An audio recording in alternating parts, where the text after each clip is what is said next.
War breaking news చూస్తున్నారు. Iran Israel మధ్య భీకర యుద్ధం జరుగుతోంది. ఆ యుద్ధం పతాక స్థాయికి చేరుకుందా అంటే అవుననే మాట వినిపిస్తోంది. ఇజ్రాయెల్ను చావు దెబ్బ కొట్టింది ఇరాన్. మరి ముఖ్యంగా టెల్ అవీవ్ లోని మొసాద్ హెడ్ క్వార్టర్స్ పై దాడికి పాల్పడింది. విజువల్స్ మీరు చూస్తున్నారు. ఆర్టీవీ స్క్రీన్ మీద నామరూపాలు లేకుండా పోయింది మొసాద్ హెడ్ క్వార్టర్స్ అంటే అర్థం చేసుకోవచ్చు. 90% ఇజ్రాయెల్ కీలకమైన డేటా ధ్వంసమైనట్టుగా తెలుస్తోంది. ఇజ్రాయెల్ కు గుండెకాయ మొసాద్ హెడ్ క్వార్టర్స్. ప్రపంచంలోని అత్యంత శక్తివంతమైన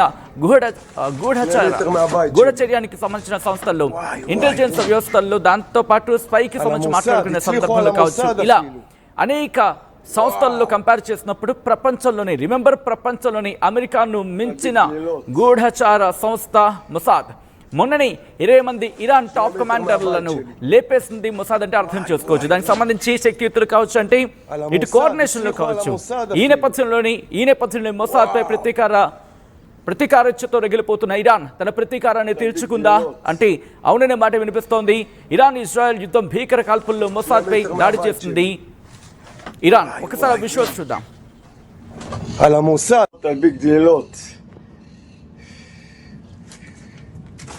2 מטר מהבית שלי. וואי וואי וואי. על המוסד, הצליחו על המוסד אפילו. וואו. תלביק גלילות. 2 מטר מהבית שלי. וואי וואי וואי. על המוסד, הצליחו על המוסד אפילו. וואו. విజువల్ మీరు చూస్తున్నారు. ఇరాన్ ఇటు ఇజ్రాయెల్ ఐరన్ డోమ్ ను కూడా ఛేదించి మిసైళ్లతో దాడికి పాల్పడింది. ఇటు head quarters, Mossad head quarters. అసలు ఎందుకు మొసాద్ మీద దాడికి పాల్పడింది అనే అంశానికి సంబంధించి ఒకసారి నేను మాట్లాడే ప్రయత్నం చేస్తాను. ఎందుకంటే కొద్ది రోజుల క్రితం ఇటు 12వ తారీఖున దాడులు జరిగిన సందర్భం మీకు గుర్తుంది కదా. ఆ 12వ తారీఖున దాడులకు కీలక భాగస్వామి, కీలక సూత్రధారి, పాత్రధారి మొసాదే అని చెప్పి నేనంటున్న మాట కాదు, ఇరానే అంటున్న మాట. ఎందుకంటే ఇరాన్కి తెలియకుండా ఇరానియన్లను వాడి ఇరానియన్లకు సంబంధించి ఏదో వాళ్ళ సంస్థగా దాన్ని వాళ్ళనే భ్రమింపజేసేలా, వాళ్ళే అక్కడున్న సంస్థలు అనుకోలేరా ఇజ్రాయెల్ మొసాద్ను అక్కడికి చేర్చి 5 ఏళ్లుగా, 1 రోజు 2 రోజులు కాదు, 5 ఏళ్లుగా అక్కడే డ్రోన్లను తయారు చేయించింది. ఎవరికి? ఇరాన్కి వ్యతిరేకంగా. ఇరాన్కు వ్యతిరేకంగా డ్రోన్లను తయారు చేయించిందంటే అర్థం చేసుకోవచ్చు మొసాద్ ఎంత కీలక భాగస్వామ్యం.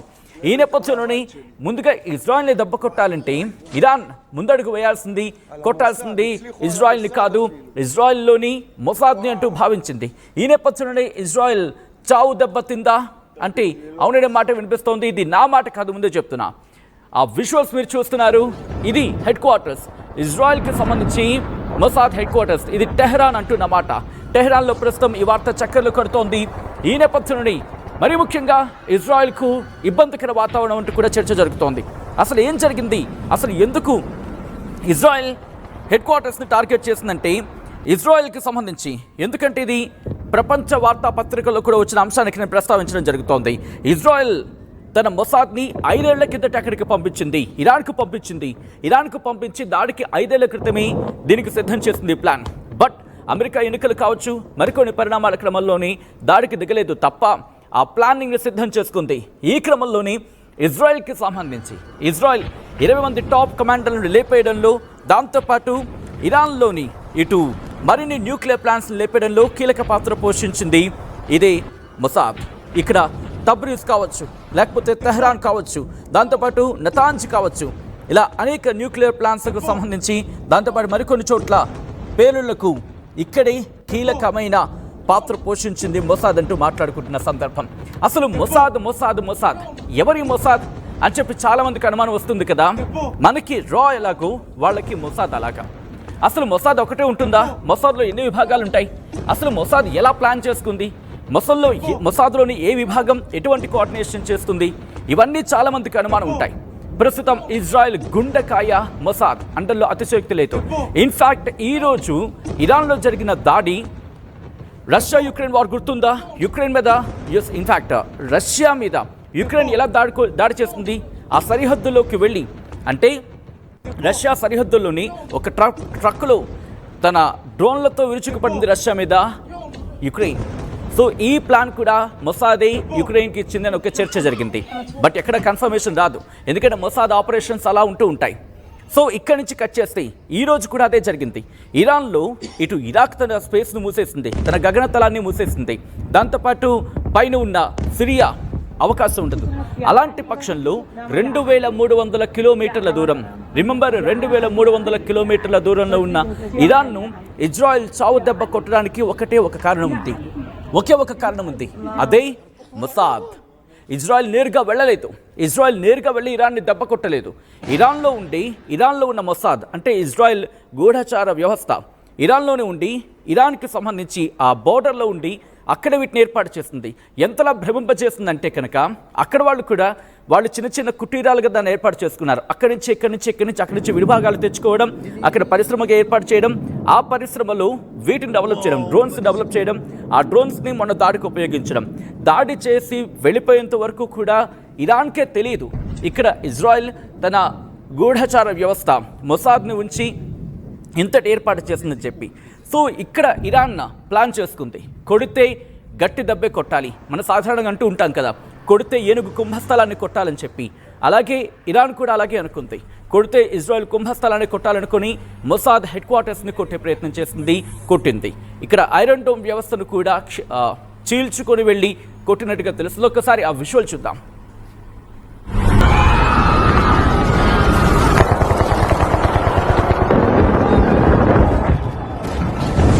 מטר מהבית שלי. וואי. על המוסד, הצליחו על המוסד אפילו. וואו. תדליק דלילות.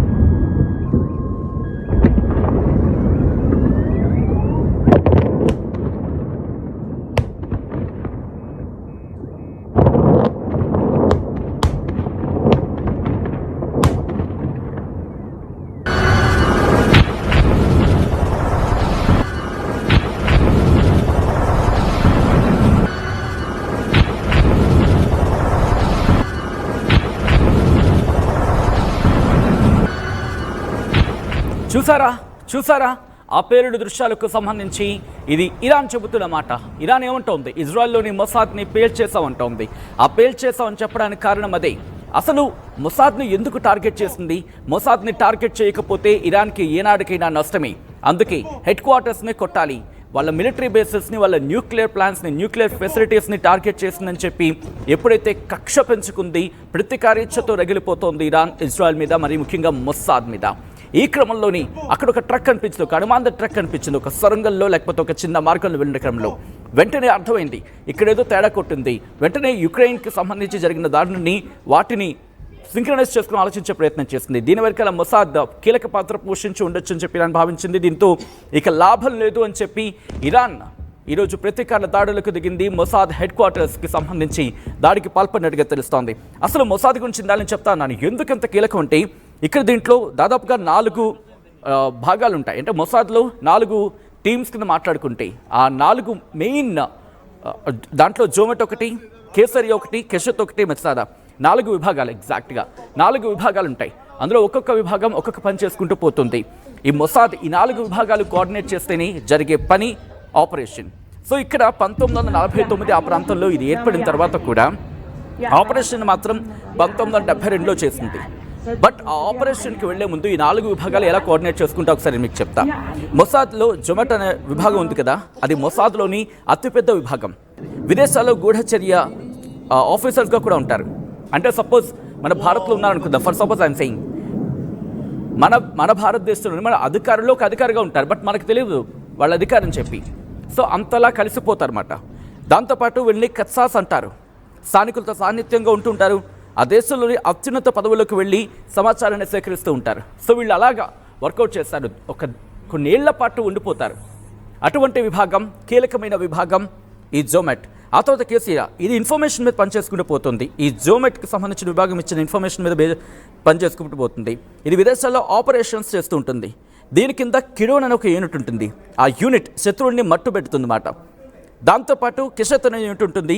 ఇది ఎలక్ట్రానిక్ నిఘా విభాగం, శత్రు సమాచారంపై అక్కడ నిఘాను ఉంచుతుంది. ఆ తర్వాత లైక్ కాల్ ట్రాపింగ్ కావచ్చు. ఇలాగా మెత్సదా ఫారెన్ కంట్రీస్లో విధ్వంసాన్ని సృష్టించడంలో కీలక పాత్ర వీళ్ళది. ఈ నలుగురు కూడా కీలకమైన ఆపరేషన్ చేస్తారు. ఈ ఇన్ఫర్మేషన్ని మొసాద్కి అందిస్తారు. ఈ మొసాద్ అక్కడ ఇజ్రాయెల్ డిఫెన్స్ ఫోర్సెస్కి అందిస్తుంది. సో ఇజ్రాయెల్ డిఫెన్స్ ఫోర్సెస్ అది ఎయిర్ ఫోర్స్కి ఇవ్వాలా, లేకపోతే వాళ్ళకి నేవీకి సంబంధించి అంత పెద్ద అవసరం లేదు కాబట్టి ఆర్మీకి ఇవ్వాలా అనేది ఆలోచించుకుంటారు అన్నమాట. ఇలా ఉంటుంది వాళ్ళ కోఆర్డినేషన్ వాళ్ళ మొసాద్తో కలిపి. సో ఇప్పుడు ఇజ్రాయెల్కి ఏ మేరకు నష్టం జరిగిందనుకోవాలి, ఇప్పుడు ఇజ్రాయెల్ ఎలా అడుగులు వేసే అవకాశం ఉంది తెలుసుకునే ప్రయత్నం చేద్దాం.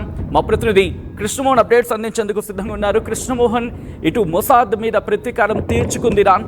మొసాద్ హెడ్ క్వార్టర్స్ మీద దాడికి పాల్పడింది. ఈ నేపథ్యంలో ఇప్పుడు ఇజ్రాయెల్ పరిస్థితి ఏంటి? ఇజ్రాయెల్ నెట్టుకు రాగలదా యుద్ధాన్ని? అంటే ఇజ్రాయెల్ నిన్నటి వరకు ఇరాక్ ని ఉప్పుతిప్పులు పెట్టిన ఇజ్రాయెల్ కి ఈ రోజు ఇరాన్ మాత్రం ఇజ్రాయెల్ కి పెద్ద దెబ్బ కొట్టిందనేది చెప్పాలి. ఇజ్రాయెల్ కి ఇరాన్ చేసిన ఈ చావు దెబ్బ మాత్రం పూర్తిగా కూడా చాలా వరకు ఇజ్రాయెల్ డేటా, అంటే ఇజ్రాయెల్ కి అవసరమైన కీలకమైన డేటా కార్యాలయం మొత్తం కూడా 90% ధ్వంసమైందనేది మనకి అందుతున్న సమాచారం. ఇజ్రాయెల్ మొత్తం కూడా ఈ మొసాద్ హెడ్ క్వార్టర్స్ నుంచే తన కార్యక్రమాలన్నీ కూడా నడుస్తూ ఉంటుంది. ఇది ఒక టైప్ ఆఫ్ స్పై సెంటర్. ఇది గూఢచారి వ్యవస్థ కింద పనిచేస్తుంది. ఈ మొసాద్ అనేది ప్రపంచంలో కూడా దీనికి అంత బ్రాండ్ నేమ్ ఉంది. ఈ మొసాద్ వ్యవస్థ కూడా దీనికి సంబంధించిన క్వార్టర్స్ ప్రపంచంలో